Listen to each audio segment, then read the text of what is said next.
ग्रोमध्ये SIP कशी करायची, grow ॲपमध्ये SIP कोण्या पद्धतीची करायची आणि कशी करायची, कुठे रिटर्न जास्ती मिळते आणि कोणत्या कोणत्या कंपनीतनी SIP करायला पाहिजे आपण, तर आपण आज पाहणार आहोत.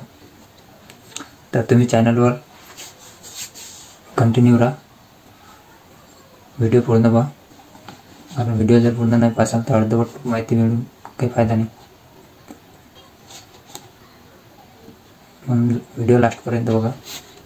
जरा रेंजचा प्रॉब्लेम आहे म्हणून जस्ट टाईम लागू करायला, थोडासा नेटवर्कचा प्रॉब्लेम आहे.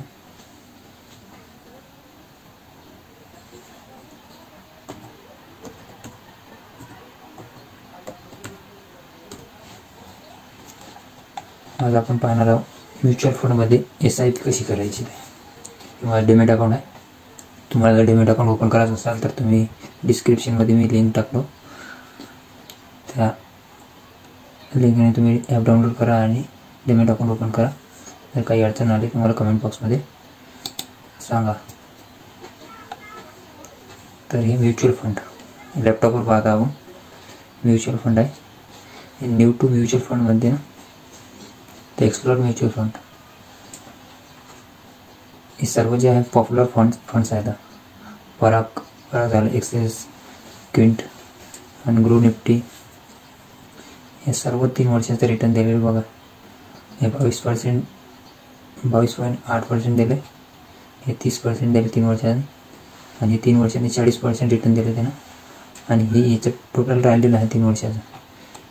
आणि हे कलेक्शन म्हणजे हाय रिटर्न देणारे स्टॉक आहेत, हाय रिटर्न देणारे SIPतनी असणारे जे फंड्स आहेत ते, त्याच्यातनी हाय रिटर्न पण देते आणि हाय रिस्क पण आहे.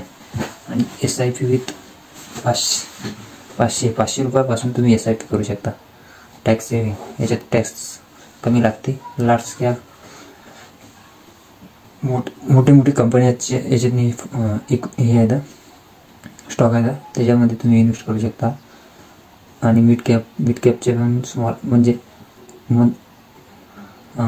नॉर्मल कंपन्या आहेत जे मदत नाही आहेत, समजा लय मोठी पण नाही आणि लय लहान पण नाही. आणि स्मॉल कॅप म्हणजे छोट्या कंपन्या. आणि ही quick access, new fund offering, इनफोर्ड fund, compare fund, SIP calculation. जर तुम्हाला SIP कॅल्क्युलेशन करायचं असेल ग्रो ॲपमध्ये तर तुम्ही SIP कॅल्क्युलेशनवर क्लिक करून SIP कॅल्क्युलेशनही करू शकता. समजा पहा तुम्ही, आता मी करून दाखवतो तुम्हाला साधं.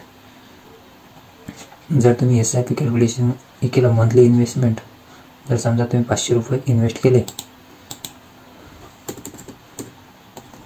500 रुपये इन्व्हेस्ट केले, आणि जर तुम्हाला समजा जर 12% पेक्षा जास्तीच भेटते, आपण 20% भरू. 20% धरले, 10 वर्ष नाही 20 वर्ष जर तुम्ही गुंतवले, 20 वर्ष जर ते सारखी SIP 500 रुपये महिन्यानं चालवली तर तुमची इन्व्हेस्ट आहे 1,20,000.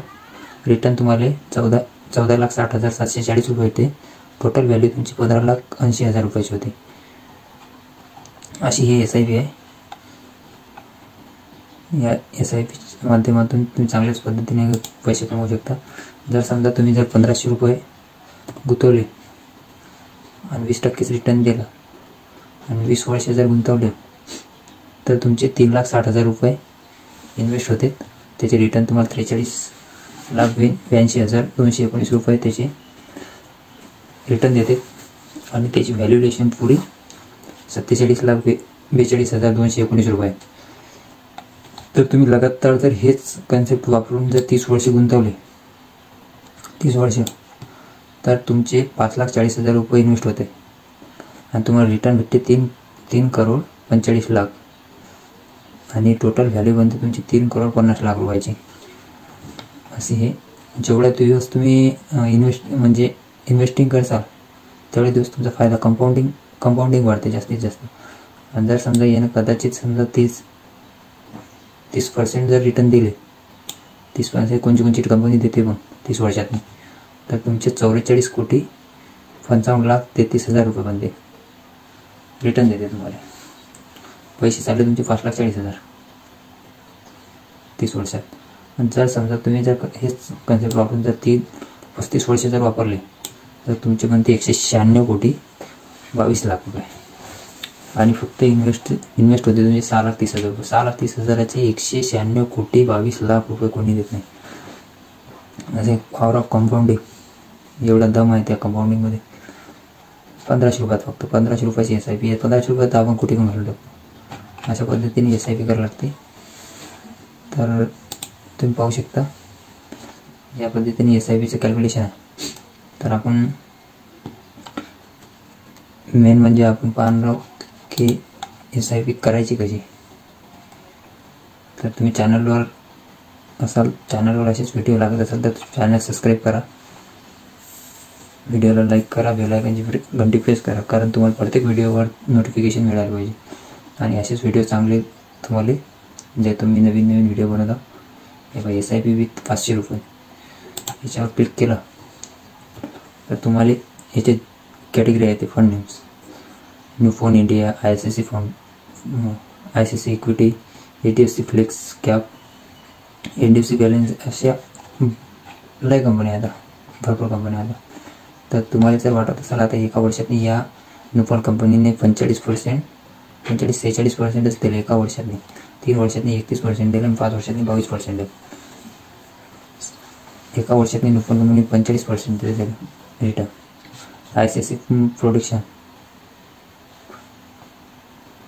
ICICI मध्ये ते गुंतवले 35% एका वर्षातनी दिले. आणि फ्लेक्स कॅप हे 37.1% दिले एका वर्षात आणि 3 वर्षातनी 24.7%, 5 वर्षात 21.0%. असं हे SIPचं हे आहे. जर तुम्हाला SIP चालू करायची असली, जर आता समजा मंथली SIP करायची का तुम्हाला एक टाईमच भरायचे, वन टाईम म्हणजे एकदा भरून तुम्ही लॉंग टर्मसाठी ते तसेच राहू देतात. तुमच्या मतानं जर त्याच्यातनी टाकायचे असल्या तर तुम्ही टाकू शकता. पण मंथली जर तुम्हाला जर 500 रुपये जर चालू करायची असली तर 500 रुपये क्लिक करायची. आता मंथली SIP डेट, जर तारीख तुम्हाला जर कोणती लागत असेल तुमची 1, 2 जे तारीख असेल तुमची, ज्या पद्धतीने तुमची पगार होते, समजा तुमचे पैसे 10 तारीखला येते, या पद्धतीने तुम्ही तारीख सिलेक्ट करू शकता. समजा 10 तारीख आपण सिलेक्ट केली, ते कन्फर्म करायचं. कन्फर्म केली की इथे आपल्या बँकचे स्टेटमेंट येते, बँक लिंक करावं लागते. इथे हे बँकचं अकाउंटमध्ये येते. तुम्ही हे करत अकाउंट ओपन केलं ह्याच्यातनी, डिमेट अकाउंट ओपन केलं की ते अकाउंटमध्ये येते किंवा पेमध्ये पे करू शकता तुम्ही. पण माझं हे पहिलेच लिंक आहे. तर मग त्याच्यातनी तुम्ही स्टार्ट SIP हे क्लिक केलं की ते चालू होऊन जाते SIP. मी तारीख ठेवतो त्याच्यातनी आता 22 तारीख, नाही 22 नाही, मी 3 तारीख ठेवतो. 3 कारण माझ्या याच्यातनी अकाउंटमध्ये पैसे आहे तर ते कटून जाईल सध्या, म्हणून ते स्टार्ट SIP केली की ते तुमची SIP तुम्हाला एक OTP नंबरवर, मेलवर नाही तर नंबर, या पद्धतीने OTP आला, OTP टाकला की कन्फर्म होऊन जाते तुम्हाला. त्या अकाउंटमध्ये 3 तारखेला तुमचे 500 रुपये डेबिट होते. अशा पद्धतीने SIP ही समजली असेल तुम्हाला SIP कशी करायची. तर तुम्हाला व्हिडिओ कसा वाटला हे आम्हाला कमेंट बॉक्समध्ये सांगा. आणि जर दुसरा काही व्हिडिओ लागत असेल तर या ग्रो ॲपमध्ये तर तुम्ही कमेंट बॉक्समध्ये टाईप करून मला सांगू शकता किंवा मेसेज करू शकता. तर चॅनलला तुम्ही या चॅनलला सबस्क्राईब करा, बेल आयकॉनची घंटी प्रेस करा आणि व्हिडिओला लाईक करा. तर धन्यवाद.